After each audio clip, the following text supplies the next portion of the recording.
Hello বন্ধুরা, চলো দেখে নেবো এই মুহূর্তে তোমার পার্টনার তোমাকে নিয়ে কি ভাবছে। এই মুহূর্তে তোমার পার্টনার তোমাকে নিয়ে কি ভাবছে। ওকে, তো আমি এখন দেখতে পাচ্ছি যে ও কিন্তু কোনো ব্যাপার নিয়ে খুব কনফিউজ। ঠিক আছে, মেবি তোমার সাথে ঝগড়া ঝামেলা হয়েছিল, নো কন্ট্যাক্টে যে তোমরা এখন রয়েছো, তোমাদের মধ্যে কিন্তু একটা ঝগড়া ঝামেলা ক্রিয়েট হয়েছিল। তো এই মুহূর্তে কনফিউজড কেন? অ্যাকচুয়ালি ও চাইছে তোমার সাথে একটা কমিউনিকেশন করতে। ঠিক আছে, তোমার প্রতি প্রচণ্ড টান ফিল করছে।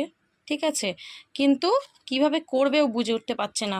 প্রচণ্ড ওর মাইন্ডে চলছে যে মানে আমি এক্ষুনি ছুটে চলে যাই, এক্ষুনি আমি ওর সাথে কন্ট্যাক্ট করি, একটু কথা বলি, তাহলে ওর মাইন্ডটা ঠিক হবে। এবং ও কিন্তু ডিভাইনের কাছে প্রার্থনাও করছে। ঠিক আছে, একদমই 6 অফ ওয়ান্সের কার্ড। ও কিন্তু তোমাকে না জিততে চায়। আজকাল ওর কারেন্ট এনার্জি, ও কিন্তু তোমাকে জিতে নিতে চায় নিজের লাইফে। মানে যদি তোমাদের মধ্যে নো কন্ট্যাক্ট সিচুয়েশন হয়ে গিয়ে থাকে, ওইটা কিন্তু ও মেনে নিতে পারছে না। মনের এনার্জিটা এসছে, মানে ও কিন্তু খুবই ভেতর ভেতর দুঃখী হয়ে রয়েছে। ঠিক আছে, কাউকে শো করছে না, তোমাকে ফিল করাচ্ছে না, দেখাচ্ছে না, বাট ভেতরে ভেতরে খুবই চিন্তা ভাবনা করছে, হ্যাংম্যানের এনার্জি। এবং ডেফিনেটলি ও তোমার কাছে আসতে চাইছে। যদি লং ডিস্টেন্স রিলেশনশিপ হয়, দেখা করতে আসতে চাইছে। যদি মানে লং ডিস্টেন্স নাও হয়, তোমার সাথে একটা কমিউনিকেশন ডেফিনেটলি ও চাইছে। এইটা ভ্যান্স কিন্তু সেটাই বলছে।